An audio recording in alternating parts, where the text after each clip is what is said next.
Vladimir Poutine vient de sortir des informations bouleversantes. Personne ne s'y attendait. C'est choquant. Je pense que c'est très important de découvrir un tout petit peu. On ne s'y attendait pas. Vous savez, très récemment, quelques jours, les présidents africains sont partis en Ukraine, ensuite en Russie, dans l'espoir de pouvoir trouver un moyen de discussion pour que les Russes et les Ukrainiens s'entendent, discutent et essayer de finir ce petit problème qu'ils ont. Je vous ai parlé récemment de l'histoire qui s'est passée avec l'équipe sud-africaine, arrivée à Varsovie, en Pologne. Malheureusement, ont été arrêtés à l'aéroport pendant plus de 24 heures. C'était humiliant, mais c'était ça la réalité. Donc, on dit la délégation africaine qui comprenait le président sud-africain, sénégalais, Zambien, ainsi que le premier ministre égyptien, est arrivé à Moscou après la rencontre avec le président ukrainien Zelensky à Kiev. Le président sud-africain Ramaphosa a présenté une feuille de route en 9 points pour mettre fin aux hostilités, appelant les deux parties à la désescalade. Donc l'objectif était clairement de pouvoir chercher un moyen de trouver des compromis entre les deux présidents pour finir cette histoire. Parce que d'après certaines sources, on dit que l'Afrique reçoit beaucoup de grains venant de l'Ukraine, beaucoup de grains pour l'agriculture et tout le bazar. Et malheureusement, beaucoup de pays africains, d'après ces sources, seraient en difficulté pour l'instant sur le plan alimentaire à cause de ces grains qui ne sont pas accessibles, bloqués par Moscou. Alors, on espère que cette discussion essaye de décanter l'histoire pour permettre à ce que, cette free échange entre l'Afrique et l'Ukraine et la Russie continue, perdure comme dans le passé. Alors, malheureusement, cette réunion n'a pas marché. Ça n'a vraiment pas marché, pas comme on s'y attendait. Poutine a sorti des choses incroyables. Suivez. Devant Vladimir Poutine à Saint-Pétersbourg, en Russie, la délégation africaine, par la voix de Cyril Ramaphosa, a prôné ce samedi la fin de la guerre en Ukraine. Si certains pays africains refusent de condamner la Russie pour son agression, ils reconnaissent aussi que l'Afrique est durement touchée par les conséquences de l'offensive russe sur le commerce mondial. Nous pensons que le moment est venu pour les deux parties de négocier. Négocier la fin de cette guerre qui a engendré beaucoup d'instabilité et causé de nombreux dommages à plusieurs pays dans le monde.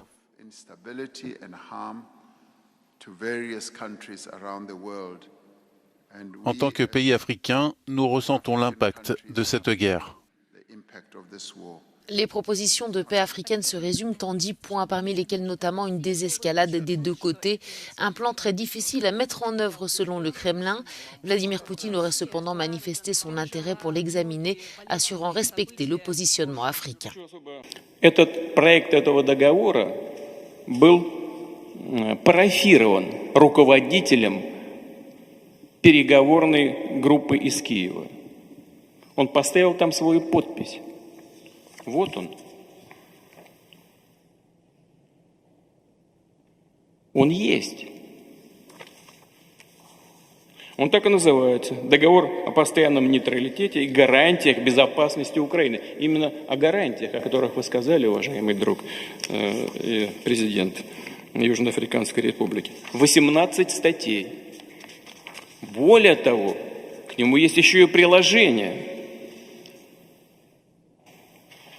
Они, знаете, сейчас даже не буду об этом говорить, они касаются и вооруженных сил, касаются других вещей. Все прописано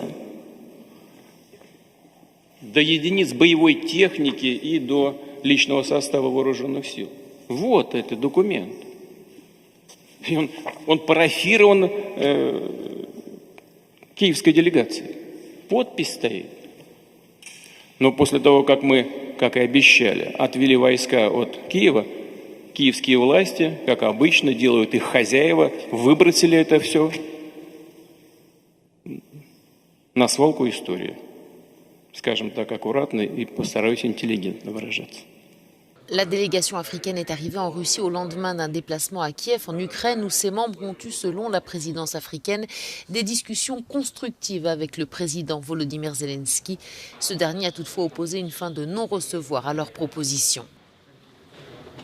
Les dirigeants africains et russes ont par ailleurs affirmé leur volonté politique de poursuivre le dialogue. Un sommet Russie-Afrique est prévu fin juillet à Saint-Pétersbourg. Vladimir Poutine montre à tout le monde un document signé par l'Ukraine en Turquie, l'année passée déjà. Au début de la guerre, le document a été signé, ils ont eu des accords, ils se sont discutés. Il fallait que l'Ukraine, en effet, respecte certains éléments pour que la Russie respecte certains éléments. La Russie retire ses troupes de Kiev. Vous vous souvenez, à un moment, les troupes russes étaient déjà autour de Kiev, n'est-ce pas? Ils étaient déjà autour de la ville de Kiev. Et de manière très bizarre, on a entendu dire qu'il s'est retiré de Kiev. Et beaucoup de personnes disaient « c'est un retrait stratégique ». N'est-ce pas? Vous vous en souvenez? Retrait stratégique. Certains médias disaient les Russes avaient peur, signé en secret, en tout cas en confidence entre la Russie et l'Ukraine, disant que les Russes devraient retirer leurs troupes. C'était en mesure de bonne volonté, de bonne foi. Ok? Poutine a montré pour la première fois, par de bonne foi, nous allons retirer nos militaires. Comme ça, vous allez commencer à griller et faire votre part du contrat. Mais d'après lui, malheureusement, les Ukrainiens n'ont pas respecté cette partie du contrat. Et ça a été oublié, c'était la guerre. Maintenant, on va voir un peu qu'est-ce qui a été dit. À Saint-Pétersbourg, Poutine a montré pour la première fois les projets de documents qui étaient discutés par les émissaires russes et ukrainiens en Turquie, il y a un an. Signé par l'Ukraine l'année dernière en Turquie, selon Poutine, le document intitulé « Traité sur les garanties permanentes de la neutralité de sécurité pour l'Ukraine » avait été signé par la délégation ukrainienne. Le projet stipule que l'Ukraine doit inscrire la neutralité permanente dans sa constitution. La Russie, les États-Unis, la Grande-Bretagne, la Chine et la France sont répertoriés comme garants. S'exprimant samedi, Poutine a déclaré que l'Ukraine était responsable du sabotage des négociations. Après avoir retiré les troupes de Kiev, comme nous l'avions promis, les autorités de Kiev avaient jeté le projet de traité dans la poubelle de l'histoire, a-t-il déclaré. Où sont les garanties qu'ils ne renonceront pas aux accords à l'avenir ? Dit Poutine. Cependant, même dans cette circonstance, nous n'avons jamais refusé de mener des négociations. Donc il dit, où sont les garanties s'ils ont rejeté ce qui s'est passé dans le passé, les accords du passé. Alors, on va un peu voir qu'est-ce qui s'est passé. Pourquoi est-ce que Kiev a changé de Kazakh? Qu'est-ce qui s'est passé en réalité? En réalité, l'Ukraine était prête à négocier. Ils avaient déjà négocié et signé un papier. Mais qu'est-ce qui s'est passé? Je ne sais pas si vous vous en souvenez. Il y avait la présence de Boris Johnson qui est parti faire un voyage à Kiev. Vous vous en souvenez? Boris Johnson à Kiev. Les gens ont été curieux de savoir ce qui se passait. Beaucoup pensaient que c'était par soutien. Ils voulaient soutenir l'Ukraine, juste passer son soutien. Mais en réalité, ce n'est pas ça. Il y avait Boris Johnson, suivi de Nancy Pelosi des États-Unis, ensuite Anthony Blinken et Ursula von der Leyen. Et d'après ces sources, on dit que ces personnes sont passées là-bas. Et après leur départ, l'Ukraine s'est mise à faire la guerre. A dit, désolé, on ne va plus de négociations, on va commencer la guerre. Est-ce que ce serait fou de penser que la présence de Boris Johnson, Nancy Pelosi, Anthony Blinken, Ursula von der Leyen aurait influencé la décision de l'Ukraine, qui déjà était perdant en ce moment-là, parce que les troupes russes étaient à la porte de Kiev. Peu après, on a vu le président ukrainien demander l'arsenal venant de l'Europe. Et l'Europe a commencé à envoyer des armes. Est-ce qu'on peut finalement dire que leur présence était justement pour discuter, disant non, il ne faut pas céder, il faut continuer la guerre jusqu'à la fin? Bon, on sait déjà que la guerre bénéficie à beaucoup de personnes, c'est clair. Il y a beaucoup d'entreprises qui se font beaucoup d'argent à travers la guerre. La guerre, c'est du business. Depuis la nuit des temps, c'est du business. Je vous rappelle qu'à la Deuxième Guerre mondiale, il y a une entreprise dont je ne dirai pas le nom ici. C'est une entreprise qui est très connue, même par vous, qui a financé et les Américains et les Allemands. Oui, cette entreprise a financé les Américains et les Allemands en même temps. Peu importe qui gagne, lui il est gagnant. Mais bon, ces entreprises-là ne sont jamais mises devant la justice. Donc ce qui est clair ici, c'est quoi? Les armes envoyées en Ukraine ne sont pas gratuites. Ce sont des armes, on a envoyé ici combien? C'était 20 milliards de dollars en valeur d'armement. Ce n'est pas gratuit. Les Ukrainiens devront payer ça. Et ces armes-là ne seront pas payées à un pays, ça sera payé dans des entreprises privées. Ce sont des entreprises privées qui produisent les armes qu'on vend au pays. Ce ne sont pas les pays qui vendent les armes. C'est-à-dire, les politiciens du pays qui ont envoyé les armes ont reçu de l'argent venant de ces entreprises avant de devenir le politicien qu'il est aujourd'hui. Alors, pour envoyer l'ascenseur, il va vendre des armes, exiger à sa constitution ou exiger à son parlement de voter une loi pour que les armes partent.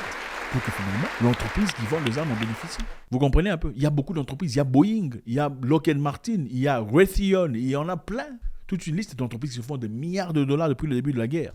Vous pensez qu'ils veulent que la guerre se termine? Absolument pas. Il y a des entreprises de reconstruction, des buildings qui sont détruits en Ukraine. Il y a une grande entreprise qui vient de partir en Ukraine très récemment pour aller discuter sur comment reconstruire l'Ukraine. Ça ne sera pas gratuit. Vous pensez qu'ils veulent qu'on s'arrête de faire la guerre maintenant? Absolument pas. Ils veulent qu'on continue, puisqu'il y a déjà 200 maisons de détruites. Si on peut en avoir 2000. On préférait quoi? 200 maisons de reconstruction ou 2000 maisons à reconstruire, si on a une entreprise de reconstruction de maisons. Évidemment, on voudrait le dernier. On veut que la guerre continue. On ne veut pas que la guerre s'arrête, c'est clair. Du moment que nos enfants ne perdent pas c'est vos enfants qui sont en train de perdre le truc. Ça nous arrange. Donc, Poutine vient de montrer clairement qu'ils avaient signé quelque chose dans l'objectif d'arrêter. Mais malheureusement, ce n'est pas eux qui ont été les problèmes. Après qu'ils aient sorti leurs militaires, ils aient retiré leurs militaires de leur base, de leur position, tout ça, les histoires ont changé. Et les présidents africains, malheureusement, sont partis. Et regardez les visages de certains présidents, comment ils sont choqués. Regardez comment ils sont bouleversés quand on leur dit cette vérité qu'ils connaissaient clairement pas. C'est bouleversant. Mais à la fin, les présidents sont partis à Kiev, faire leur marche, présenter des fleurs à l'honneur en mémoire de toutes ces personnes qui ont perdu leur... Bon, c'est honorable, il faudrait respecter ça. Mais bon, ça fait réfléchir aussi quand même. Il y a un moment en France, vous vous en souvenez, pendant pendant Charlie Hebdo. Il y avait des présidents africains qui sont partis pour aller pleurer. Certains ont pleuré à la télévision. Des présidents africains ont pleuré. Mais en attendant, les choses qui se passent en Afrique, on ne voit jamais ces présidents pour aller marcher en mémoire de toutes ces personnes qui perdent leur... En République démocratique du Congo, des millions de personnes ne sont plus. Personne n'y va, on s'en fout. Au Sénégal, il y a quelques jours, beaucoup de personnes sont tombées. On a vu personne s'élever par rapport à ça. Mais bon, quand c'est les gens là-bas, on peut aller pleurer, tout ça, on peut aller faire tout ça. Pas pour dire que c'est mauvais, mais bon. Je pensais que toute autorité ou toute charité bien ordonnée commence chez soi. Apparemment pas. Voilà. Je veux savoir ce que vous en pensez. La position de Poutine maintenant, a-t-il raison d'être ce qu'il est aujourd'hui? Après avoir été déçu premièrement, est-ce qu'on peut se comporter de la sorte? Généralement, quand quelqu'un a raison dans une histoire, où il a des documents comme ça, on lui a foiré un truc, il va commencer à crier « Regardez le document qu'on a signé ». On n'a jamais entendu parler de ça. Il n'en a jamais parlé. Au fait, beaucoup de personnes n'ont pas compris cette guerre. Regardez le visage du président africain choqué. Mais il s'est tué. Jusqu'à ce qu'on vienne lui demander, lui poser la question. C'est là, regardez le papier ici. On avait signé le papier. Ils ne vous ont jamais parlé de ça. Ils se sont retirés du contrat. Faites-moi savoir ce que vous en pensez. Toujours un grand plaisir. God bless.